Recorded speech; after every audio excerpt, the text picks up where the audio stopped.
বহু অপেক্ষার অবসান ঘটিয়ে দেখতে দেখতে কিন্তু আজকে সেই দিনটাও চলে এলো। ঘরে বসে আলসেমি করতে করতে ফেসবুক ইনস্টাগ্রামে সবার কুম্ভ স্নানের ফটো ভিডিও দেখেই সময় কাটাচ্ছিলাম। যতই বলি না কেন, আমার ওই অত লোকের মধ্যে কুম্ভ স্নান করার ক্ষমতা একেবারেই নেই। সেই আফসোস করতে করতেই ভাবলাম আজ তো শিবরাত্রি, তাই বাবার মাথায় জল ঢালার আগে যদি একটু বাড়ির কাছের গঙ্গায় গিয়ে পাপটা ধুয়ে আসা যায় তবে কেমন হয়। তাই আর কি, বেশি দেরি না করে সবাই মিলে গল্প করতে করতে চললাম মা গঙ্গাকে দর্শন করতে। যদিও ওই গঙ্গার ঘাটটা আমাদের বাড়ি থেকে বেশি দূরে না, তাই আমরা গল্প করতে করতে পৌঁছেও গেছি।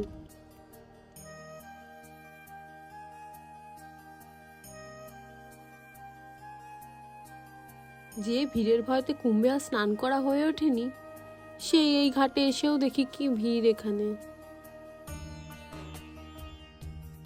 কিন্তু আর একদিকে আবার গঙ্গার এই টইটুম্বুর জল দেখে মনটা কিন্তু ভারী খুশি হলো। কি ভারী মিষ্টি দেখুন এই কাকিমাগুলো, আমি কিন্তু ওদেরকে চিনি না। তারপরেও আমি ভিডিও করছি দেখে ওনারা আমার ভিডিওতে কোনো দ্বিধাবোধ ছাড়াই যোগদান করলো। আমরাও আর বেশি দেরি না করে জলে কিন্তু নেমে পড়লাম।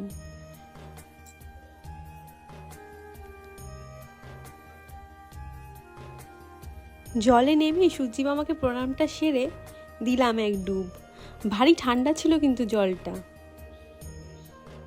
তবে এই শীতকালের নামে গরমের দিনগুলিতে এই ঠান্ডা জলে স্নান করতে বেশ ভালোই লাগছিল। কিছুটা হলেও তো গরমের হাত থেকে রেহাই পাওয়া গেল।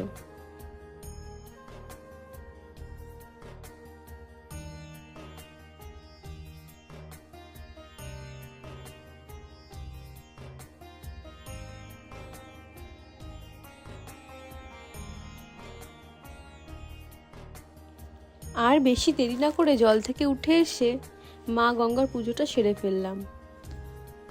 কারণ আমি উঠে এলে তো আরও সবাই স্নান করতে যাবে, তাদের ব্যাগ ফোনগুলোও তো ধরতে হবে।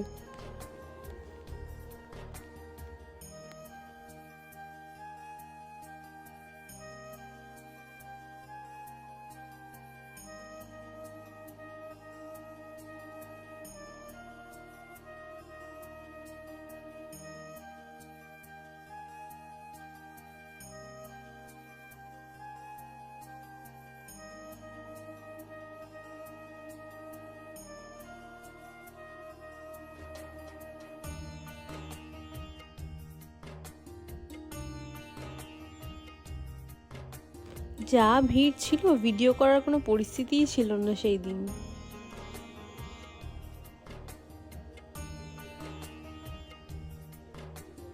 আমি উঠে আসতে মারা স্নানে গেল, বাবা তাদের কি ভয় স্নান করতে। ওরাও উঠে গঙ্গা পুজো সেরে নিল, তাড়াতাড়ি বাড়ি যেতে হবে।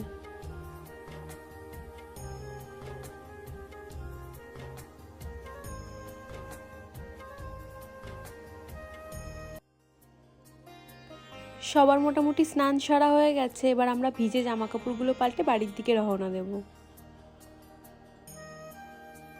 বাড়ি ফিরেও তো রাতের সব আয়োজনগুলো সেরে রাখতে হবে।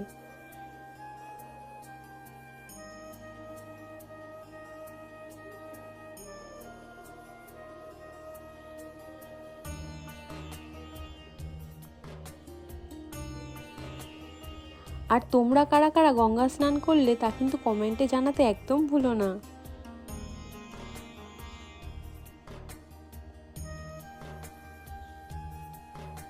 আর শিবরাত্রিতে কি কি করলাম সেই ভিডিওর পরের পার্টে আসছে।